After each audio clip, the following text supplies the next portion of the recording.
Well, welcome to another episode of Rim Shots with Sean right here in the Rock Rage Radio Network, brought to you by Barstools and Bandtalk. Don't even know the name of my own podcast today. What can you do? I have with me Danny Rexon from a very cool band, Crazy Lixx. Welcome, sir. How are you? Thank you very much. I'm good. It's Friday, so looking forward to the weekend. All good here. How are you? You know what? Not so bad. You know, it's a little cold where I'm living today, but any day above ground is a good day, as they say. So, where do you reside, Danny? So I'm in southern Sweden. Is where I live. So pretty cold here as well, I would say. Well, there we go. We can both commiserate the cold, but we're not going to do that. We're going to talk about Crazy Lixx. So you're with a label that I've interviewed a number of their artists this week, and your label's really, I'm not going to say they're the only one, but they're one of the very few that are still pushing your type of music. Tell us a little bit about the band and about this record that you guys have out. I mean, I get to hear some of it, and I'm very thankful that there's this type of music still being made. Yeah. So so we know there's a lot of fans that are actually quite interested in this kind of music, and what we always hear is basically people saying what you just said, that they almost can't believe that people are doing music like this. A lot of times we hear people saying that they're sure that this is some 80s band that they missed out on.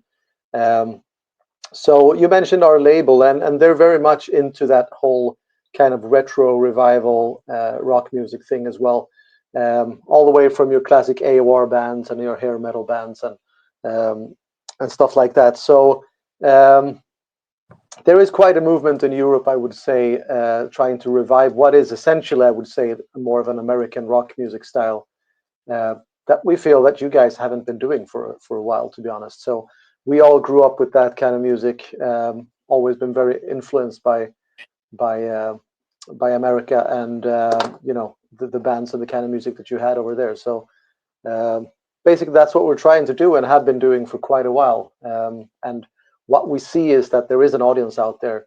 And as I said, many times they don't believe that any bands even do stuff like this anymore. Well, so it's interesting that you mentioned the European market because I'm actually in Canada, and when I was growing up, some of my favorite bands were like I loved Europe. I listened to Yngwie Malmsteen. I was heavily influenced by the European bands. I mean, I got into Rat, Motley Crue, and what have you. But I mean, Scorpions are a huge band by me. Um, why do you think it is? Like it seems like these albums come out and America embraces them, but it's a lot of folks in Europe that are really taking up this charge and doing this music again. Why do you think that is? I'm not sure. I mean, there's been a great dominance of hip hop and rap music for 20 years now, probably, and it's spilling over in Europe as well. But I think that parts of Europe are the ones that are holding up when it comes to carrying the torch for rock music. Um, so maybe it's the fact that it's always been the English speaking word that's been dominant when it comes to rock music. You had the UK and of course US and Canada and Australia to some extent, but um, for the European bands, especially in certain countries, it's not been such a big thing, such a big market. You mentioned Europe and Yngwie Malmsteen, but those are really the exceptions. And when you look at, for example, like pop music from Sweden, you have your ABBA or your Roxette or whatever. But the really really big rock bands have actually not came out from Sweden yet. I guess you have Ghost now, which is probably the biggest one that we've ever had. But so maybe there is still an inclination among bands in Europe that there's um, still places to tread and places to go and kind of things to conquer still. So maybe it's something like that. It's interesting because every region has bands that are well known, and then if you go to the homeland of a particular, so if I was to go to your homeland or Australia, like the biggest band in Australia isn't even considered to be AC/DC when you're in Australia. One of the biggest bands to come out of Canada is a band that nobody knows outside of Canada called the Tragically Hip. Um, and so Do you guys have that there, where there's kind of bands that are super bands within the country that maybe have never really been heard elsewhere? I think maybe the situation is different in Sweden because you have, of course, your Swedish singing bands, but they never make it out of Sweden or maybe the Nordic countries because our languages are quite similar. So you can maybe have a career in, Denmark or Norway, but unless you sing in English, you really can't make it internationally. And among the ones that do, they usually do it because they want to reach like this international market. Right. So I would say that the biggest Swedish artists are actually the ones that people are quite familiar with. So, Okay. your Avicii or your Roxette or ABBA, as I mentioned, or Sarah Larsson or whatever. So kind of the big pop bands or pop musicians, I would say. And the same goes for the hard rock bands. Those are the ones that make it internationally, I would say. So Crazy Lixx, I mean, you definitely you get that throwback back vibe. I mean, you guys kind of have you have a fresh spin on it. Anytime I listen to a new band, I get these friends of mine. They're like, "Oh, here you go again." But I mean, I love the genre. I mean, I grew up on the genre. Do you guys get any blowback sometimes from people that are going like, you know what, like nobody likes that stuff anymore? When it's not true. I think that genre of music is possibly as popular as it's ever been right now, with Monsters of Yeah. Rock cruises and different sorts of things. Do you ever get any people that are kind of going like, kind of questioning your motives? I would say so. I mean, most of the reviews that we have for our albums always start the same way. We get like 0 points for originality, but then they do acknowledge that there is talent behind it and good songwriting, and it's a good album to put on. But they kind of always have to mention the fact that it's we're not inventing anything new. But that's never been my intention really either. This is the music I grew up with, and I felt like it was, honestly, was a quite a short period where it was on top, and I felt that it's just there's more to be had from that genre before we can kind of put it to rest. So a lot of the times people are kind of maybe frustrated a bit that we don't use our talent to something else, like making our own kind of style or inventing something new within rock music. But for me, I feel like the evolution of rock music has gone quite wrong since, say, the early 90s. So I really don't want to build on anything that's happened since then. I'd rather just go back and start building from there. And after 2 decades of having this band, I do feel that we have a personal sound. It's just that it stems from, a band that kind of ignored everything that happened in rock music from, say, 93 and onward and just started from there instead. So I see no point in building on something that I don't really enjoy.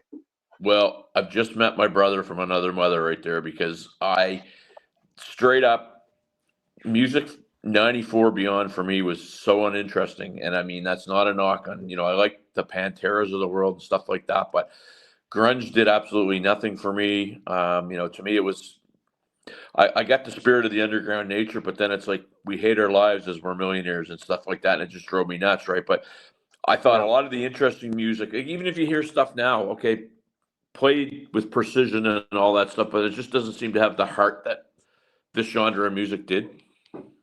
Yeah. Yeah. No, I agree completely. And like for me, it was all the new metal stuff, and we had a big melodic death metal scene in Sweden, and I can appreciate parts of it, and there's the odd bands, but when I look back to a year like 87 or 89 and look at the albums that came out, I would just I was a kid back then, so naturally I didn't buy every album that came out, but Yep. just imagining having like those 20 great albums in one year, I would be I would have been overwhelmed if I lived back then, I guess. So and of course seeing all the live shows and everything, all those bands that were on top of their game. So Yep. so for me that's always going to be the very high point of rock music, I feel. So when you're putting an album together and you guys are writing, um, you know, do you have moments where you maybe venture outside of the genre and you got to reel it back in? I would use the example, maybe the movie Rockstar, where Mark Wahlberg comes in with material and they say, that's cute, but this is what we're going with. Do you guys ever have to like discipline yourselves to not kind of color outside the lines and stick to the program? I don't think so. Not actively. I think we have a pretty cool, clear line of what we're supposed to do. And it's funny that you mentioned Rockstar because that's a movie that I love, except for the last 5 minutes of it, where it's the underlying meaning there is kind of that rock is something that you grow out of, and when you do, you get your acoustic guitar and you sit under a tree and play singer-songwriter, and that's when you actually mature and become, I hate that whole idea that rock music is something for kids that you grow out of, and we have people born in the 50s and 60s and 70s and onwards that show that that's not true. We have rockers that will be 70 years old by now, who have lived through it all, and still their flame is burning as hot as ever. So um, I like that movie, but I don't like the ending. So, but no, we I don't feel like it's hard to kind of venture out. We don't experiment too much with it. I mean, we can have lighter songs and tougher songs. Like, for example, you back in the day, you would always have the power ballad on a rock album, and that was basically really to attract the female crowd, Yeah. which is not maybe um, such a big thing today. So you see a lot of those bands maybe skipping that part of it. So yeah, probably sticking to the more harder stuff. But we've done stuff from all over the genre, I guess. Um, so when I was laughing at what you were saying about the last bit of that movie, I've had that exact same discussion with people before. Now, if you see a Yeah, phone number that's 902 come up and somebody's picking on me, and I need you to have my back when I'm bringing up that exact same point, because you are yeah, right. There's this whole thing where this nonsense of act your age, and what the heck does that mean? Act your age. I mean, David Coverdale, all those guys. Glenn Hughes is still ripping at a extremely high rate, and I just think that yeah. I love that analogy. Um, what are your plans? 2025. I mean, we're just God, we're 3 weeks, 4 weeks, not even 4 weeks into it. What are your plans for 2025? Yeah, well, so first of all, we have the release on Valentine's, so less than a month left until the album comes out. We're going to release another video with a single before that. We're having a release party in our hometown of Malmo when the album comes out, and then we're actually doing a few shows in Europe. We're going to try a concept in the UK where we go like a mini festival, you could say, mini one-day festival with just, I think there's five of us, five Swedish bands who'll be traveling around because the whole touring scene has become a bit different lately. The margins are Right. very squeezed. It's hard to make it work. So we're trying a new concept where we kind of, take a package with, in this case, five bands, trying to make it worthwhile because people can spend maybe more on one occasion rather than going to a lot of local shows. So the ticket sales and everything are looking good. So I think that it's a concept that will work, and maybe we'll bring it to other countries as well. So it's just Swedish bands and just in our genre, I would say. So if you're into that whole thing, I think it's worthwhile. And then we're Uh, looking at coming over to America, which is no, we have been on the cruise as you mentioned, but yep. mainland US has always been what we're trying to do, and it's looking better this year than it has done in the past. So we're really having high hopes that we make it this time. I'd be interested to ask just from a business perspective because as a Canadian trying to tour the states, it's difficult. It's expensive. There's issues with Yeah, visas. Now there's this whole sort of talk of somebody saying we're going to become the 51st state of the United States, which yeah. is whatever. For a European band to go over to American tour, do you guys experience the similar issues? Yeah, it's a bit unfair because for a US band to come to Europe, it's really easy. Yeah, Whereas the other way around, it's a lot of paperwork. You have to go through Homeland Security. You have to have a lawyer there making a case for you. You have to prove that you're an internationally touring band. When you apply for the visas, you have to go to an embassy to go to an interview, and it's a lot of a hassle, and it's quite a big cost involved as well. So you have to put that on top of the traveling costs to get there. So just starting something in terms of touring in the US is quite a big project compared to just touring Europe. So Right. unfortunately, because the US is our biggest market, so we would love to come there more often than we do, but um, it is complicated. So we'll see how it turns out. Yeah, I feel you there. So, what the album you said comes out Valentine's Day. What is your method of putting an album together? Especially well, we mentioned Frontier. You got a label that is very very big on recording and pushing bands and making sure that things get out on time in a timely manner with top notch promo and everything. What is your I guess Yeah. method of getting something recorded, mixed, mastered, and out the door? Yeah. So we've become very much a DIY band, and this is actually the first release where I have been the producer and mixed the whole album as well, because usually we leave that part to someone else. So I've been producing the album since I think 3 or 4 albums back, but now I actually found the courage and the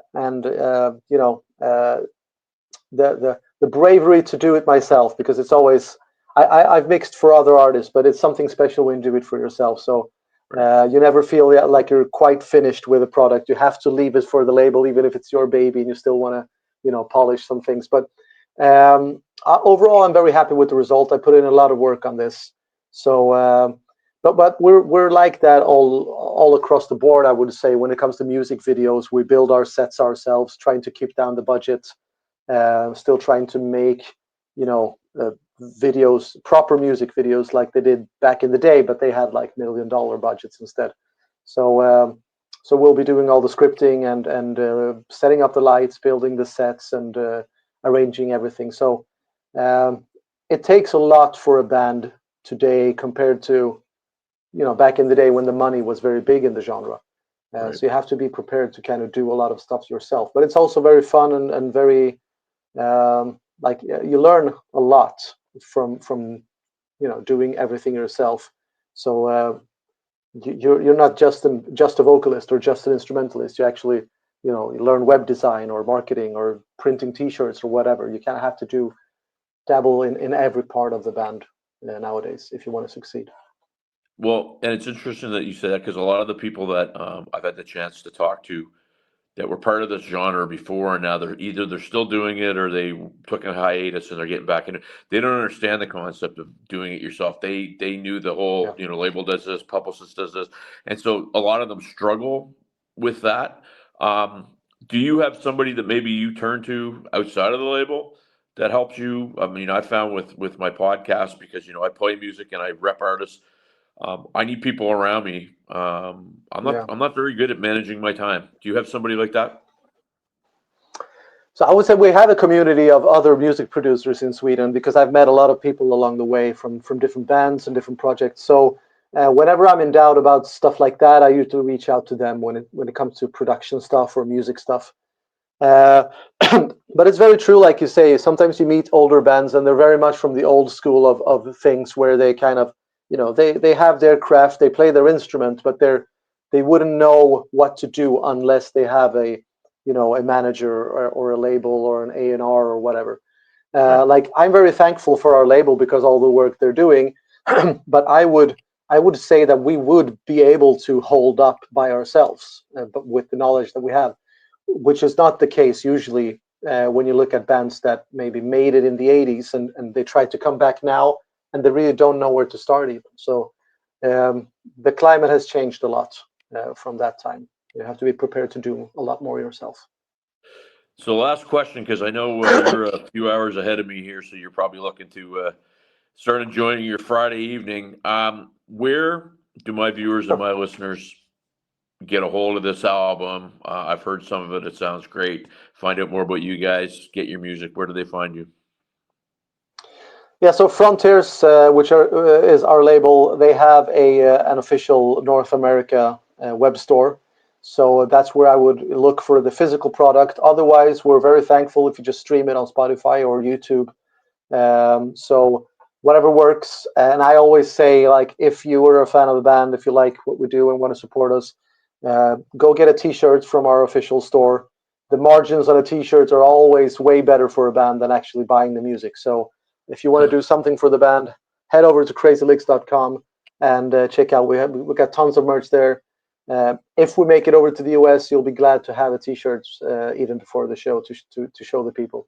And when someone asks about the band on the t-shirt, go tell them about us. We'd love for everyone to spread the word. I love it, and people need to realize that you're merch salesmen just as much as you are musicians in this day and age. That's just where the business has gone, right? Yeah, definitely. Danny, I want to thank you for doing this, man. Best of luck with this album. I really like it. It's refreshing to hear the throwback sound, man, because it's it's great. Thanks a lot, and all the best, my friend. Thank you, man. Cheers. Take care. Peace.